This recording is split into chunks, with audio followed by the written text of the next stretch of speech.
ferme dans la foi. Il n'y a pas d'autre chose que l'ennemi cherche à faire dans la vie que de te décourager, que de t'écraser, pour que tu ne t'élèves plus pour aller à cet endroit où tu as la certitude que la grâce de Dieu descend sur toi. Amen. Amen. Donc ces ponts-là, c'est les manœuvres de l'ennemi. Ne soyez pas distraits avec ça. Ça peut passer dans plusieurs situations. Ça peut passer par la paresse. Ça peut passer par l'oubli. Tu as oublié que c'est jeudi soir. C'est niaiseux, hein? Mais, voilà, là, ou bien tu prends un petit somme, là, tu dis, bon, je vais me reposer un peu. Tu sais que c'est jeudi, mais non, je vais me reposer un peu. Ah, tu vas te réveiller. Aïe, il est déjà 20h30. J'ai raté la prière.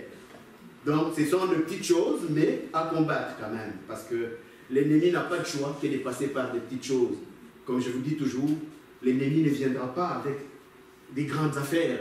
Parce qu'il sait qui tu es. Amen.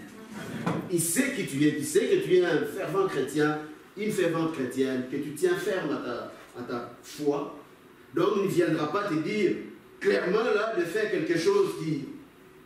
Déjà que tu sais que je ne peux pas le faire. Tu ne vas pas tromper ton conjoint. L'ennemi le sait que tu ne peux pas tromper ton conjoint ou ta conjointe. Tu ne peux pas faire du mal à ton frère ou à ta soeur. L'ennemi le sait que tu ne peux pas faire du mal à ton frère et à ta soeur. Vous me suivez? Mais par contre, qu'est-ce qu'il va faire? Il va être plus subtil. Il va utiliser des choses niaiseuses, là. Des choses, si tu ne fais pas attention, et tu es déjà là-dedans. Quand tu te réveilles, tu te dis, oh là là. Et croyez-moi, c'est dur. C'est dur en ces moments-là de se relever, de prendre le courage, parce qu'il faut refaire encore le chemin. Et c'est ça qui est dur. Le Seigneur a dit, je vous envoie au milieu des loups. Je ne vous ai pas apporté la paix, mais qu'est-ce que je vous apporte? L'épée. Pas la paix, mais l'épée. Vous savez à quoi ça sert l'épée? L'épée, c'est pour combattre, c'est pas pour les garder dans le fourreau, c'est vraiment pour combattre. Amen. Donc nous sommes des soldats du Christ, nous sommes des combattants du Christ. On n'a pas le droit de se laisser dans nos lauriers, dans notre confort spirituel, comme dit Pape François. Ne nous laissons pas bercer dans notre confort spirituel. Il faut vraiment se lever. Chaque matin que tu te réveilles, dis-toi une chose, qu'il est sur ton chemin. Tu sais de qui je parle? Voilà. Il est sur ton chemin. Ne perds pas de vue ça. Quand tu t'élèves, tu fais ta prière de la journée, sache qu'il est sur ton chemin. Quand tu marches, lui aussi marche. Nous allons le voir. Et dès qu'il y a une possibilité, une brèche, il te rentre dedans. Il est sans pitié. Amen. Amen. Mais la bonne nouvelle, c'est celle que nous allons attendre ici. La bonne nouvelle, c'est que nous sommes vainqueurs par celui qui a versé de son sang sur la croix et qui a dit tout est accompli. Amen. Amen. Est-ce que ici il y a des personnes qui sont venues pour le frère Peter ce soir?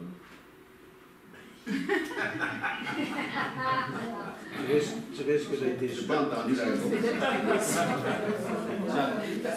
On t'aime bien, là, mais j'attendais pas venu pour toi. Oui, je n'ai pas entendu votre réponse. En fait, tu attendais vraiment une réponse? C'est ça, oui, j'attendais. Lève Lève la main, toi qui es venu pour le frère Peter.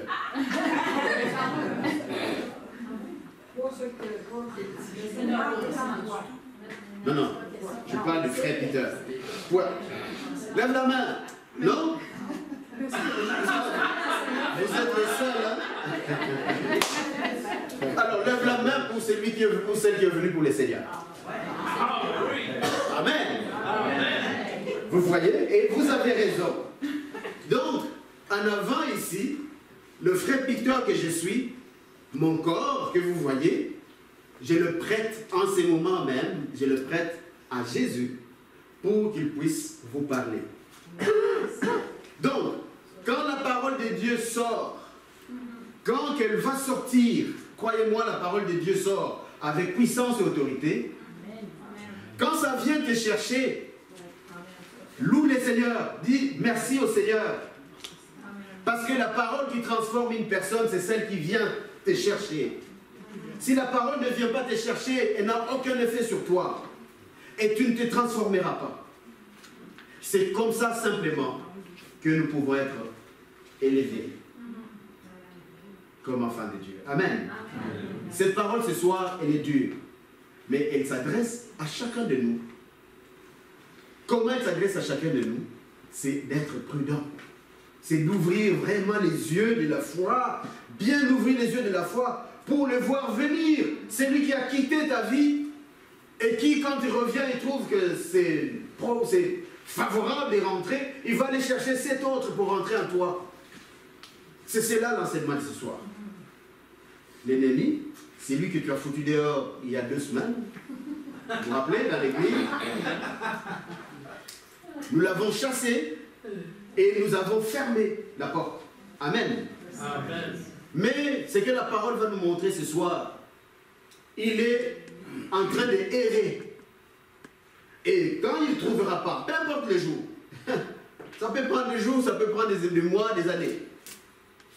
Il va errer s'il ne trouve pas un endroit à entrer, c'est-à-dire s'il ne trouve pas une brèche dans un cœur qui lui ouvre pour qu'il rentre. 3 mois, il va venir faire un tour. Ne fût-ce qu'un tour pour voir, est-ce que j'ai encore une possibilité? Il regarde. Alors, ce que nous faisons ce soir, c'est que quand il va revenir, il regarde de loin parce qu'il ne peut pas s'approcher. Il regarde de loin. Ce que nous voulons ce soir, et quand il regardera au loin, qu'il trouve que la maison est fermée. Comme nous avons chanté, scellée par les sangs de Jésus. Amen. C'est cela que nous allons apprendre ce soir. Contrer les retours de l'esprit mauvais. Matthieu 12, 43, 45. Nous allons avancer par morceaux de versets pour mieux saisir. On y va. 43, c'est qui parle?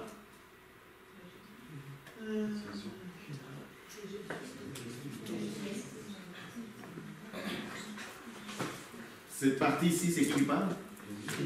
C'est le Seigneur qui parle.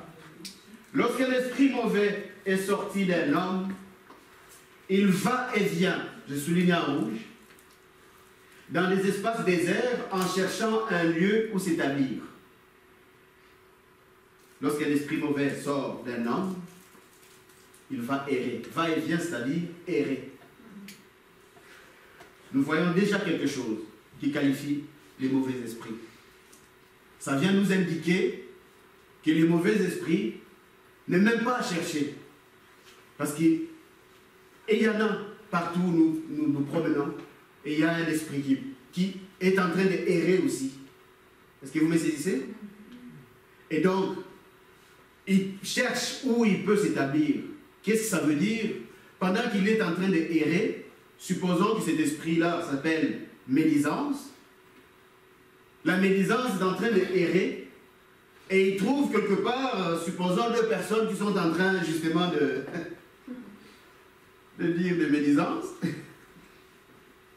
Qu'est-ce qu'il va faire? Il trouve la place. Il se dit, oh là là, j'ai un coup de chance moi là. Et il va rentrer dedans. C'est pour ça que le Seigneur nous dit, veillez et priez. Au lieu de se perdre dans les médisances, au lieu de se perdre à penser des choses que l'autre n'a pas pensées, verse-toi dans la prière. Passe plus de temps dans la prière. Parce que c'est ça qui va éloigner les mauvais esprits. Amen. Amen. Notez bien, va et vient. Les mauvais esprits, il n'a jamais été tranquille. C'est pour ça qu'on l'appelle l'esprit des troubles. L'esprit mauvais, sa caractéristique première, c'est qu'il n'a jamais été tranquille. De personnes qui ont été possédées bibliquement, quand on va ouvrir la Bible, nous voyons que la plupart des personnes qui ont été possédées par les mauvais esprits, ils n'ont pas les calmes. Amen. Amen. Notez bien ça, va et vient. Mais qui est l'esprit mauvais? Simplement, nous disons, c'est tout esprit opposé au Saint-Esprit. Nous qui sommes des chrétiens, la parole dit, sauf ceux qui ont le Saint-Esprit peuvent discerner. Nous tous qui sommes ici, nous pouvons discerner que lui, il vient de Dieu, et lui là, il ne vient pas de Dieu. Amen. Amen. Par exemple, si c'est l'esprit d'une parole mauvaise par exemple, l'esprit mauvais s'appelle parole mauvaise ou mauvaise parole. Malédiction par exemple. Mais tu as l'Esprit Saint qui peut faire en toi que tu discernes que ça vient de Dieu, mais ce que je suis en train de dire là ne vient pas de Dieu. Amen. C'est ça qui peut nous réveiller pour dire, oh, attention là, il ne faut pas que j'ouvre une brèche par moi-même, je ne va rentrer. Donc, tout esprit opposé au Saint-Esprit, tout esprit qui est opposé à l'Esprit de Dieu, à l'Esprit de Jésus, à l'Esprit, quand je dis à l'Esprit de Jésus, vous comprenez? Quand je dis à l'Esprit de Jésus. Donc ça englobe la personne de Dieu, le Fils de Dieu, Jésus. L'Esprit de Jésus, c'est-à-dire le Christ lui-même en personne. Tout ce qui s'oppose au Christ, peu importe ce qu'il est contraire. Donc, c'est l'esprit mauvais. À la volonté de Dieu, à la bonne foi, souvent nous négligeons ça, la bonne foi. Tu as la volonté de faire quelque chose de bien. Par contre, il va t'arriver des moments où tu n'as pas la volonté de faire quelque chose de bien. En ces moments-là, tu es visité par l'esprit mauvais. En parenthèse, nous ne sommes pas exemptés d'être visités par l'esprit mauvais. Oubliez ça. Nous allons le voir. Donc, l'esprit mauvais peut visiter n'importe qui. Peut visiter n'importe qui. C'est là que le Seigneur nous demande d'être prudents, toujours. La bonne foi, au bien, tout esprit qui est contraire au bien, tout esprit du mal, tout ce qui est mal. Même si, aux yeux des gens, mais ça ne fait pas de problème de personne. Mais quand c'est un mal, c'est un mal. Donnez-moi un exemple de l'esprit du mal, mais qui ne fait pas du mal aux personnes.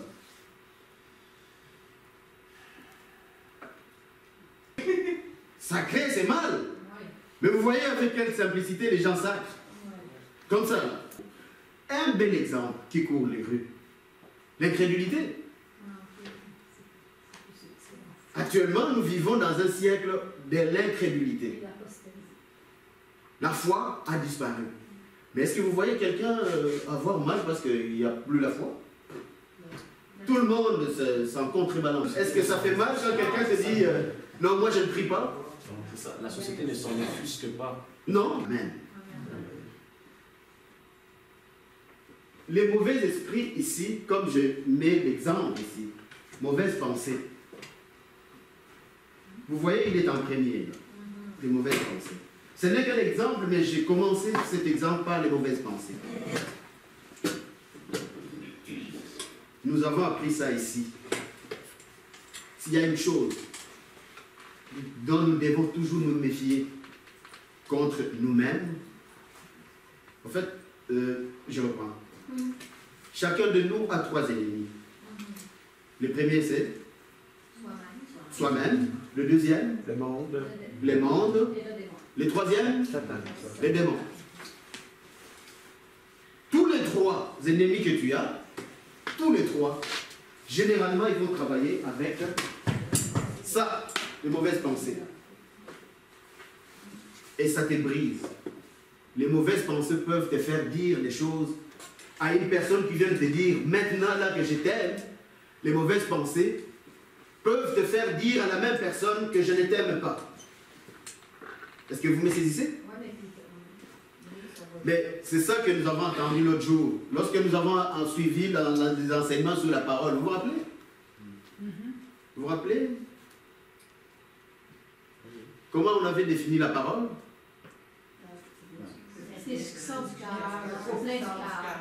La parole, ce n'est pas ce que nous sommes en train de blablabler là. Hein, le blablabla, ce n'est pas ça la parole. La parole, c'est celle qui est dans ton cœur. Donc, dans mon cœur, la parole est sous forme de pensée. Or, le Seigneur dit, Dans le cœur humain, qu'est-ce qu'il y a? Il n'y a rien de bon. Dans notre cœur, dans le cœur humain, il n'y a rien de bon. Et tout le mal qui sort de l'homme provient d'où? C'est là que nous disons de faire attention ici. Ouvrons nos yeux de la foi avec lui. Ne niaisez pas avec lui. Faites tout votre possible pour le combattre nuit et jour dans la prière. Si tu n'en peux pas, fais des louanges. Ce sont des pensées. Elles peuvent partir en faisant une louange. Quand tu fais la louange, comment tu es? Tu es triste quand tu fais la louange? Hein? C'est dans la joie. Tu vas peut-être dire, ah, mais est-ce que je vais fabriquer la joie? Mais non, tu ne fabriques pas la joie. C'est en chantant que la gloire de Dieu est en train de descendre en toi. Et si Dieu descend en toi, qu'est-ce qui se passe? Tu es dans la joie. Donc tu ne les fabriques pas par toi-même, mais c'est seulement en chantant la louange. Voilà. En ce moment-là, les mauvaises pensées n'ont plus de place en toi. Il n'y a pas un autre moyen pour les combattre. Dans la prière, c'est peine perdue. Parce que pendant que tu es en train de prier, une partie de tes pensées dans la prière, parce que les paroles sortent de ta bouche, mais une partie de toi dans les mauvaises pensées. Amen. Amen. Voilà pourquoi l'expression d'une parole, d'une pensée parlée. Voilà pourquoi je vous encourage toujours de ne pas avoir honte de parler au Seigneur. Même sur la route, écoute là. Tu t'en fous de ce que les gens voient là. Tu marches ton chemin là, parle au Seigneur. Tu ne suis même pas, ne regarde même pas les gens qui passent. Tu t'en fous d'eux. Toi tu parles au Seigneur. Tu lui dis ce que tu penses. Ce sont des pensées mauvaises qui te font mal. Pourquoi tu ne les lui dis pas? Dis-lui au Seigneur. Seigneur, tu vois là, ces pensées-là, moi je ne les aime pas. Les pensées que j'aime, moi Seigneur, c'est quand je te loue. Et d'ailleurs, je vais commencer à te louer maintenant, Seigneur. Et tu commences à louer le Seigneur. Penses-tu que les pensées mauvaises seront encore là? Non. Elles vont dégager. Tu vas aller te coucher, tu ne peux pas te coucher, parce que ce que tu as entendu dans la journée t'a complètement brisé. Et chaque fois que tu veux avoir un peu de sommeil, ça te revient. Tu entends ça comme vraiment un gros bruit, là, et ça te revient dans la tête. Tu ne peux même pas dormir, tu ne peux même pas... Ouh, à la fin, tu te dis, qu'est-ce que je deviens? Mais il y a quelque chose que tu ne fais pas. C'est gratuit pourtant. C'est quoi? Loue le Seigneur. Pourquoi tu gaspilles ton temps à rester là dans de mauvaises pensées? C'est ta vie. Tu as le droit de faire autre chose que de te laisser là-dedans. Là. Tu en as le droit, parce que c'est ta vie. Tu as le choix. Tu peux choisir. Pas avec la chair, tu vas nulle part. Ah. Donc, les mauvaises pensées en premier. Je vais parler de la dépression. Oui, je vais parler de la dépression parce que c'est la star des démons qui sont en train de maltraiter le peuple de Dieu. Je ne parle pas seulement de ceux qui ne croient pas en Dieu, mais je parle même à nous autres qui sommes les chrétiens. La dépression. La science a établi que c'est une maladie. Qu'est-ce que nous avons dit de la maladie ici? Ça vient d'où? Ça ne vient pas de Dieu. Donc, tu dois te battre. Les scientifiques ils disent quand quelqu'un est dans la dépression, il n'a plus la volonté. Mais nous disons, quand un chrétien ou une chrétienne est dans la dépression, il peut appeler Dieu au secours. Et le Seigneur qui te connaît, qui t'aime, il va te sortir de là. Combien de fois je vais faire ça dans le jour? Autant de fois que j'en ai besoin. Et le Seigneur ne va pas s'ennuyer de ça que parce que je suis en train de le solliciter tout le temps. Amen. C'est la meilleure arme dans la prière. La forme de la dépression, souvent quand ça vient, nous allons le voir, c'est la tristesse. Le Saint-Esprit que nous avons reçu, c'est l'esprit de joie. Ce n'est pas l'esprit de tristesse. La tristesse écrasante ne peut pas avoir de place dans ton cœur. Tu appartiens à Jésus-Christ. Le Christ est ressuscité. Jésus-Christ est vivant. Est-ce que tu peux l'acclamer? Jésus-Christ est vivant. Acclame le Seigneur. Le Seigneur est vivant. Amen. Amen.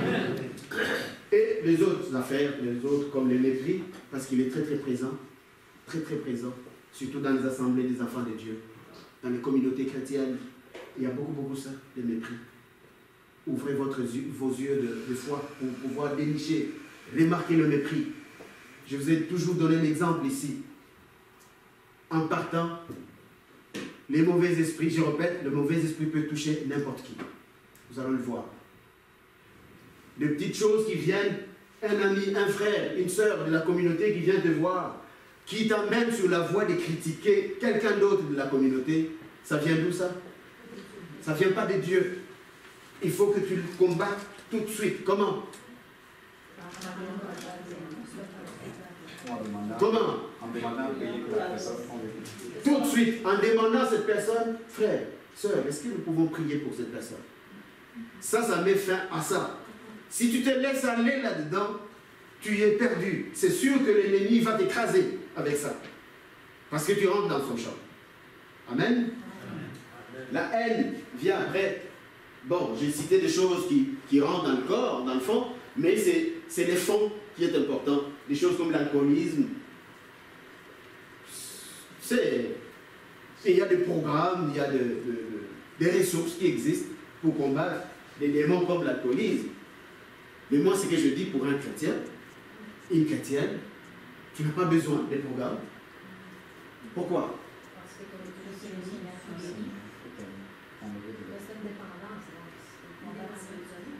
voilà. Donc, ce qui veut dire, nous revenons à ce que nous avons dit quelque temps. Nous sommes en 3 dimensions, n'est-ce pas? L'esprit, l'âme et le corps. Qu'est-ce que nous avons dit pour l'âme?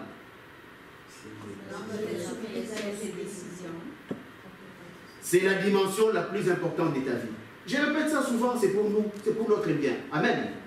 C'est la dimension la plus importante de ta vie. Pourquoi elle est importante de ta vie? L'âme. C'est ce que se dispute Dieu et son adversaire. Parce que tu as le choix de ta propre vie. Tu as la liberté de choisir ce que tu veux. Ni Dieu, ni le diable, personne ne peut te forcer à faire quoi que ce soit. Est-ce que vous me suivez? Personne, ni Dieu, ni le diable, je le dis pour la gloire de Jésus-Christ, personne ne peut te forcer quoi que ce soit. Tu es libre. Alors, les démons comme celui-ci, si tu es chrétien, si tu es chrétienne, tu peux le combattre tout de suite. Comment? Mais en prenant la décision, tu prends la décision, je ne bois plus. Ça reste là. Si tu es chrétien, tu es chrétienne, tu prends cette décision, je ne bois plus, mais ça reste là. Il y a une liste de démons comme ça, que nous autres les chrétiens, tu peux te lever, ce matin-là, tu prends la décision et ça finit là. Parce qu'il y en a, ceux qui ne sont pas chrétiens comme nous, qui un bon jour, il se lève, il dit, je ne bois plus. Et effectivement, il arrête de boire. Vous avez déjà entendu ça? Oui. Si eux peuvent le faire, alors nous, pourquoi nous ne le ferons pas? Amen. Bon, l'orgueil, je ne vais pas vous en parler parce que vous connaissez la racine de tous les mots. L'orgueil, il faut vraiment l'éviter. Suivant. Est-ce que l'esprit mauvais, pour que l'esprit mauvais puisse chercher à revenir, c'est qu'il a déjà été chassé, n'est-ce pas? Alors, donc, s'il a été chassé, c'est qu'il veut dire qu'il était quelque part. Donc, en dedans. Donc, c'est ça que nous voyons. Est-ce que l'esprit mauvais peut entrer et sortir d'un humain? La réponse est oui. Regarde les exemples. Les gens connus. C'est ça que j'ai dit, que le mauvais esprit, il peut toucher n'importe qui. Judas, c'était un apôtre du Christ. C'est Jésus qui l'a choisi. Vous vous rappelez? Judas n'est pas venu de lui-même. Jésus qui l'a choisi. Comme les autres, les 11 autres. C'est lui qui l'a choisi. Mais nous les lisons dans la Bible, Jean 13, 27, que l'esprit mauvais entra en lui. Apôtre du Christ, avec le Christ. Ils étaient assis là, ensemble, en train de manger. Savez-vous comment ce qui s'est passé? Parce qu'il y a un apôtre qui a eu la grâce de demander au Seigneur, Seigneur, c'est qui cette personne? Est-ce que c'est moi? Et le Christ, comme il connaît tout, il lui a donné la réponse. J'aime bien ces passages. Parce que parfois nous cherchons que le Seigneur nous parle. Mais le Seigneur nous parle. Tu lui poses la question, il va te répondre. Il va répondre, c'est lui qui va tremper dans la même coupe que moi. C'est celui-là. Et l'autre, regardez, c'est qui va faire ça? Et c'est fait. Et la parole dit, alors le diable entra dans Judas. Entrer dans.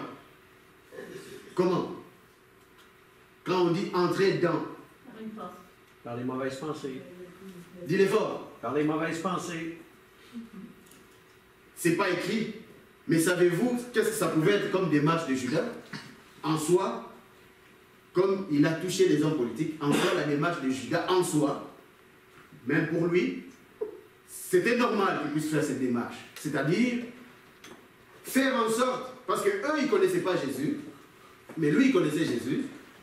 Alors, il s'est dit en lui-même, vous ne connaissez pas ce type. Moi, je le connais. D'ailleurs, je vais vous les livrer. Et quand il va être devant vous, vous allez voir les choses qu'il va vous faire. Ça, c'est moi qui dis. Ça se passe comment? C'est à l'intérieur, dans les pensées. Dans ses pensées, il pensait faire la bonne chose. Et surtout quand le Christ il lui dit, Judas, ce que tu vas faire, fais-le promptement. Ah, il s'est dit, ah, là il a compris l'affaire. Je vais aller vite, et il est allé vite. On connaît la suite. Amen. Méfie-toi. Et il y a un autre exemple que j'aime beaucoup, c'est l'exemple du roi Saül, dans 1 Samuel 18, 10, 11. David, il revient des combats, il a gagné des victoires. Et les dames de la cour, ils viennent chanter tout autour. Ils chantent Saül qui est le roi. David n'est pas encore roi, il sert les rois, il est encore au service des rois. Mais c'est lui le chef des armées. Il a tué Goliath là-bas, il a dispersé les Philistins. Et quand il revient, les femmes chantent sa gloire. Alors, ils chantent la gloire de David 10 fois. 10 fois plus que la gloire du roi. Est-ce que vous voyez un peu? Et ce que la parole dit, ça vient de dire, ça vient faire grandir notre discernement. Que parfois, tu peux te trouver dans un combat que Dieu a approuvé. Vous me saisissez? Certains combats de vos vies, Dieu l'approuve. Pourquoi? Il le permet. C'est comme Job. Job, là, Dieu a permis. N'allez même pas loin. Regardez Pierre. Le pauvre Pierre. Vous vous rappelez encore de ces passages? Ah Seigneur, même tout le monde là va décamper, moi là, Pierre. Le diable a demandé à te secouer. Le diable a demandé. A demandé à qui?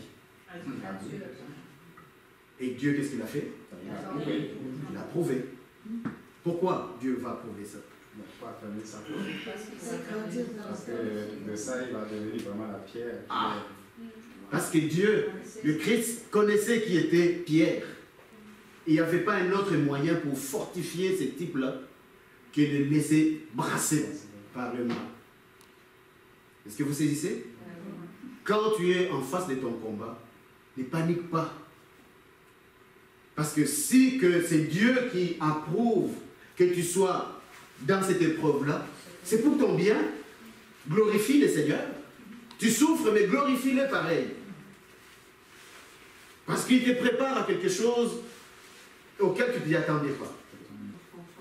La parole de Dieu dit, toutes les tentations, toutes les épreuves que nous vivons, tous, sont toujours les mêmes pour tous ceux qui ont crié Jésus-Christ. Amen.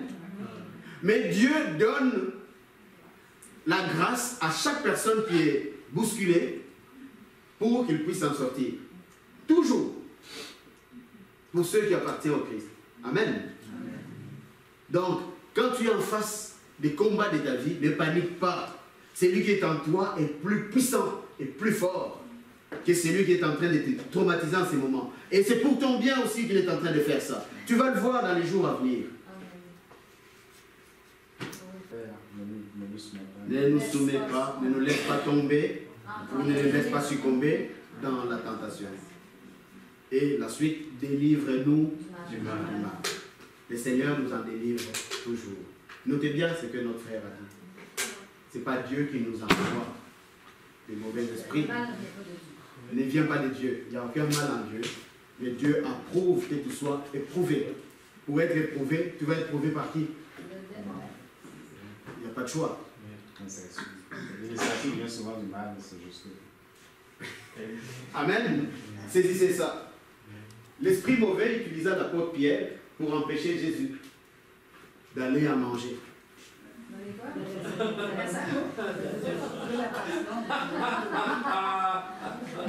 Ce type, il a préparé son coup. Le temps est venu. Il faut qu'il aille. Il leur explique que maintenant, je vais aller à Jérusalem. Hein, on va me ramasser, on va me faire souffrir. Et puis, ça c'est sûr qu'ils vont me mettre à la croix. Je mourrai, mais je vais ressusciter. Pierre n'a pas entendu ça. Tout ce qu'il a entendu, que je vais à Jérusalem, on va me crucifier, je vais souffrir et puis on va me tuer. C'est tout ce qu'il a entendu. Le bout en arrière, il n'a pas entendu que je vais ressusciter le 3e jour après. Même à ça, ressusciter, personne n'a... Mais parce que ça n'a aucun sens. Est-ce que vous saisissez? Pour un juif de cette époque-là, il faut le comprendre. Il ne comprend pas ça. Si nous avons vécu à cette époque-là, c'est pareil. Il ne comprend pas quand il dit que je vais ressusciter. Mais voyons. Personne n'a fait ça. Tu crèves là. Tu restes là. Mais lui il dit, je vais ressusciter. Pierre, il fait exprès de ne pas entendre ça. Mais ce qu'il privilégie, c'est quoi? Ça, c'est moi qui dis. Est-ce que je peux te parler une minute, Seigneur? Oui, Pierre. Oui. Seigneur, je ne sais pas si tu peux faire attention à ce que tu dis là. Parce que tu vois, tous ces gens-là que tu as appelés, là, les amis qui sont ici, chacun de nous a laissé sa maison, il a laissé ses enfants, il y en a qui ont abandonné même leurs affaires, ils t'ont suivi. Nous tous là, ça fait 3 ans qu'on est ensemble avec toi, et quand tu dis comme ça que on va te tuer, et nous, qu'est-ce qu'on va devenir alors? C'est moi qui dis. Hein? Est-ce que vous voyez la préoccupation de Pierre? Parce que, mais tu ne peux pas accepter que tu meurs. Oh, tu as le pouvoir de... Tu es le Seigneur. Tu as le pouvoir de ne pas mourir. Tu as le pouvoir de changer ça. Et le Seigneur lui dit, qui c'est? Arrière, Satan. Est-ce que Pierre est Satan? Non, Pierre ne s'attend pas à ça. Mais qu'est-ce qui s'est passé en réalité? Dis-le fort, qu'est-ce qui est passé en réalité? Donc les pensées humaines manipulées par le diable sont rentrées dans Pierre, dans ce que je vous dis. C'est pour ça que la suite de cette histoire, le Christ se retourne vers les autres et dit, c'est lui qui cherchera à préserver sa vie, la perdra. C'est lui qui veut me suivre. C'est lui qui veut me suivre. Qu'est-ce qu'il doit faire? Se renoncer. Dois porter ta croix et me suivre. Parce que moi, je vais aller porter ma croix et vous devez porter votre croix. Pendant que nous autres, nous pensons à notre vie, à mon avenir, qu'est-ce qui va se passer pour ma santé, porte ta croix. Oublie ta santé, oublie ta maison, oublie tes enfants, ta maison. Tu suis le Christ. Amen. Amen. C'est important ça. L'ennemi ne va pas aller utiliser des grosses affaires. Ce sont des choses normales qu'il va utiliser pour te rentrer dedans. S'ils peuvent rentrer, ils peuvent sortir aussi. On en trouve beaucoup d'exemples. Par exemple, Marie de Magdala. Combien de démons? 7. C'est beaucoup, hein? L'esprit mauvais sorti de l'enfant aussi. On peut le lire dans... Disons qu'il y en a beaucoup. On peut voir que l'esprit mauvais qui est rentré dans une personne peut aussi sortir. Mais comment? Suivant. Nous allons voir. Nous avons suivi toute une formation sur ça. Je vais juste faire un rappel. Je ne vais pas reprendre les cours. Comment le mal entre-t-il? Nous avons entendu qu'il peut rentrer par les portes de notre vie. Qui tient la porte de sa propre vie? C'est nous-mêmes. Je répète, À moins que ça soit là. je répète, la porte de notre vie s'ouvre seulement de l'intérieur, pas de l'extérieur. Ni Dieu, ni Satan, personne ne peut ouvrir ta porte de l'extérieur. Vous me suivez? Parce que Dieu nous a donné cette liberté de l'ouvrir à qui nous voulons. C'est pour ça que Dieu nous tend la main. Si tu m'ouvres la porte, je vais rentrer et je vais souper avec toi. L'ennemi aussi te tend la main. Si tu m'ouvres ta porte, je vais te donner cette promotion que tu attends toujours. Je vais te donner cette femme que tu as recherchée partout que tu ne trouves pas. Si tu m'ouvres la porte, je vais te donner tout ça parce que c'est à moi. Amen. Amen. La porte. Donc l'ennemi entre dans notre vie par la porte. On succombe à la tentation ou à la séduction. Tellement que ça te plaît, qu'est-ce que tu fais? Tu ouvres et lui rentre. Comment? Par notre corps, les 5 sens. Ça peut être quelque chose que tu as entendu. On dit la foi vient de ce qu'on a. Si tu n'as rien entendu, tu ne crois rien. Mais c'est ce que tu as entendu que tu crois. Tu sais, le frère Peter, il est vraiment mauvais. Tu l'as entendu. Amen. Tu as entendu que le frère Peter est mauvais. Et par mégarde, le frère Peter va faire quelque chose, un geste, ou il va afficher un comportement sans le savoir, et ça vient te confirmer. Ah, mais c'est ça qu'on a dit, qu'il est mauvais. Est-ce que vous me suivez? C'est comme ça que ça joue. C'est comme ça que l'ennemi joue avec nous. C'est pas extraordinaire, c'est pas différent. Et en ces moments-là, il va te faire dire des choses que toi-même, plus tard, tu vas dire, ça c'est vraiment moi qui avais dit. Oui, c'est sorti de toi, parce que tu étais manipulé en ce moment-là. Est-ce que vous me suivez? Ce sont les manœuvres du diable. Nous avons dit, si ce que je suis en train de dire te touche, ouvre ton cœur. C'est là qu'il faut que tu joues. Parce que ce que je sors, ce n'est pas de moi, là. Ça vient de Christ. L'âme. Ton âme, si tu prends la décision, tu fais le choix de conjuguer avec le mal, tu sais où tu t'en vas. L'esprit. Si tu fais le choix de faire des pactes au lieu des alliances, on en a parlé la dernière fois, est-ce qu'on sait la distinction? Les pactes, c'est quoi? Voilà. Les pactes, c'est quand tu signes un contrat avec les diables. Par exemple, tu vas te faire voir la main.